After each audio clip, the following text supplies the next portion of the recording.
یہ جو موقع آتے ہیں نا شب برات کے، شب قدر کے، یہ بنیادی طور پر اللہ تعالیٰ کی طرف سے دی ہوا موقع ہوتا ہے کہ چلو تمہیں چانس دیتے ہیں، پابندی کوئی نہیں، لیکن رب کی طرف سے نا موقع ملتا ہے، چلو تمہیں ایک موقع دیتے ہیں، چلو اپنے آپ کو کلیئر کر لو، تمہیں موقع دیتے ہیں۔ یا اللہ کیا کرے، کچھ بھی نہیں، آ کے نا سچے دل سے 2 رکعتیں پڑھ کے توبہ کرو، عرش کا مالک پچھلے سارے ہی معاف کر دے گا۔ ان لوگوں کی باتوں پہ نہ جائیں جو بلا وجہ پریشان کرتے ہیں لوگوں کو۔ شب برات کا حوالہ بھی نہیں مل رہا، حالانکہ ترمذی شریف میں حدیث موجود ہے، سیاستہ کی روایت ہے ترمذی میں۔ پہلے کہتے ہیں سیاستہ سے دکھاؤ، جب سیاستہ سے مل گئی تو آپ اور کدھر جانا ہے۔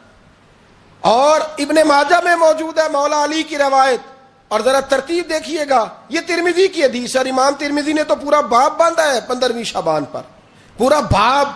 اب تمہاری مرضی ہے اگر تم نئی بات کو سمجھنا چاہتے، لیکن میں نے پہلے بھی کہا تھا، پھر کہتا ہوں، اگر ہمیں کوئی شخص کہتا ہے کہ شب برات کو اٹھ کے نفل نہ پڑھو، تو بھائی نفل ہم نے پڑھنے اللہ کی رضا کے لیے، ہمیں کسی بندے سے ڈگری لینے کی ضرورت نہیں، نہ تو ہمارے اور رب کے درمیان معاذ اللہ کوئی وسیلہ ہے کہ تو کہے گا تو پڑھیں گے، جب دل کرے گا پڑھیں گے، اور جتنے دل کرے گا پڑھیں گے۔ ہم تو نفل کہہ رہے ہیں اس کو، ہم نے کب کہا ہے ضروری ہے جو عشاء پڑھ کے سو جائے فجر تک سویا رہے، ہم اس کو گناہگار نہیں کہہ رہے، لیکن یہ ضرور کہیں گے کہ گولڈن چانس مس کر دیا اس نے، چانس مس کیا ہے، یہ تو اللہ کی رحمت کا موقع تھا۔ حضرت سیدہ عائشہ صدیقہ رضی اللہ تعالی عنہا ارشاد فرماتی ہیں کہ شعبان کی 15ویں رات تھی، یعنی شب برات کی رات، فرماتی ہیں شعبان کی 15ویں رات تھی، میں نے اچانک نظر ڈالی تو حضور میرے بستر میں تھے، پھر میری نظر پڑی تو حضور نہیں تھے، میرے دل میں گمان آیا، خیال آیا کہ شاید کسی اور زوجہ کی طرف حضور کا میلان تباہ ہو گیا ہو، وہاں تشریف لے گئے ہوں۔ فرماتی میں اٹھی باہر گئی تو نبی کریم علیہ السلام جنت البقیع میں تھے، قریب ایک جگہ پہ حضور دعائیں مانگ رہے تھے۔ فرماتے میں گیا تو حضور فرمانے لگے، ابو بکر کی بیٹی تو نے کیا گمان کیا کہ اللہ کا رسول تیری حق تلفی کرے گا؟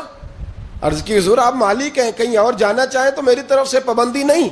کہتی ہے وہاں کھڑے کھڑے میرے رسول کریم نے بیان فرمایا، یہ ترمذی کے لفظ ہیں، حضور نے فرمایا عائشہ یہ شعبان کی 15ویں رات ہے، مدینے میں سب سے زیادہ بکریاں بنو کلب کا قبیلہ پالتا تھا، فرمایا آج کی رات بنو کلب کے قبیلے کی بکریوں کی تعداد کے مطابق اللہ میری امت کے لوگوں کی بخشی فرما دے گا۔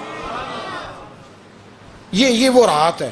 جناب عائشہ صدیقہ رضی اللہ تعالی عنہ نے بات رات کو سنی تنہائی میں، نبی پاک سے رات کو تنہائی میں حضور سے سنی، سویرے جناب عائشہ نے کل امت کو بتائی۔ اگر یہ بات اہمیت والی نہ ہوتی تو بی بی صاحبہ آگے روایت کرتی، یہ کتابوں میں آتی، یہ لوگوں کو بتاتی۔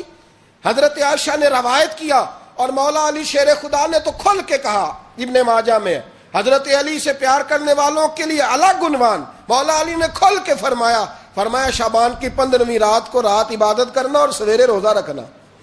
حضرت علی کے لفظ بائی نے ہی سیاستہ میں، رات کو روز عبادت کرنا، دن کو روزہ رکھنا۔ ویسے تو رب کریم ہر روز تہجد کے وقت پہلے آسمان پر نزول اجلال فرماتا ہے اور لوگوں کو فرماتا ہے کوئی بخشش مانگنے والا؟ کیا انداز ہے مولا علی شیر خدا حدیث روایت کرتے ہیں، رنگ کیا ہے؟ فرمایا باقی راتوں میں نا تھوڑا سا پیکج ہوتا ہے، تھوڑا سا آخری حصے میں رات کے شب برات کو نا رات چڑھتے ہی اللہ پہلے آسمان پر جو اس کی شان کے لائق ہے نزول اجلال فرماتا ہے، اور پہلا جملہ یہ فرماتا ہے کوئی معافی مانگنے والا؟ اللہ کرے آپ کو سمجھ آئے، یعنی معافی دینے والا کہہ رہا ہے چلو آؤ ادھر، آؤ ذرا معافی مانگو، میں معاف کرنے آیا ہوں، مانگو معافی، ہے کوئی معافی مانگنے والا؟ معاف کر دیں گے۔ اور آپ فرماتے ہیں ہے کوئی رزق مانگنے والا؟ وہ جو بڑی درخواستیں دیتے پھرتے ہیں نا مختلف اداروں میں، وہ ایک درخواست نا شب برات والی رات بھی دے۔ اور میں نہیں کہہ رہا، مولا علی شیر خدا فرما رہے ہیں، اور وہ خود نہیں فرما رہے، وہ نبی پاک کا فرمان نقل کر رہے ہیں، اور وہ رسول اللہ صلی اللہ علیہ وسلم کی بات نہیں بیان کر رہے، وہ کہتے ہیں رب فرماتا ہے کوئی روزی مانگنے والا؟ سارے سیٹھوں، نوابوں، جاگیرداروں کے پاس جا کے تھک گئے ہو، ایک دن میرے کہنے پر، ایک رات، ایک دیہڑی ذرا شب برات والی لگا کے تو دیکھو۔ تو میرے رسول پاک علیہ السلام نے ہمیں یہ میسج دیا، پیغام دیا، فرمایا اس رات جو اولاد مانگے گا رب اسے بھی عطا فرمائے گا، اس رات جو اللہ سے بخشش مانگے گا اللہ اسے بھی دے گا، اس رات جو رب کریم سے عزت مانگے گا اللہ اسے بھی عطا کرے گا۔ شارحین نے لکھا اس رات جو رب سے پردہ پوشی مانگے گا، اللہ اسے پردہ پوشی بھی عطا کرے. جو جنت کا سوالی ہوگا رب اپنے فضل سے عطا فرمائے. کوشش فرمائیں, کوشش فرمائیں.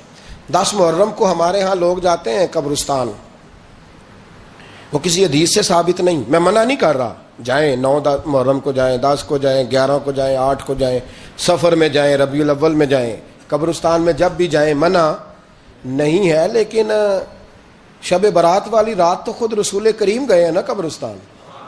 اب جو بات میں نے سمجھانی ہے اس کو سمجھیں. نبی پاک کی والدہ کا مزار نہیں ہے وہاں جنت البقیع میں. حضور کے کو بھائی بہن, حضور کیا کرنے گئے؟ امت کی بخشش کے لیے گئے. شب برات کی رات لالچی نہ بنے کہ صرف میں نے اپنے لیے روزی مانگنی ہے, کل امت کے لیے مانگے رب کریم سے. مانگے اپنے بھائی کے لیے, مانگے اپنی بہن کے لیے, مانگے اپنے بیٹے کے لیے, مانگے اپنی بیٹی کے لیے, مانگے اللہ کریم سے. یہ مانگنے کی رات ہے. پچھلی راتی رحمت رب دی کرے بلند آوازہ, بخشش منگن وارے کارن کھلا جے دروازہ. آئیں اللہ کی بارگاہ میں اس رات کو کھل کے دعا مانگے. سلام علیکہ یا رسول, سلام علیکہ یا حبیب, سلام علیکہ صلوات اللہ علیکہ.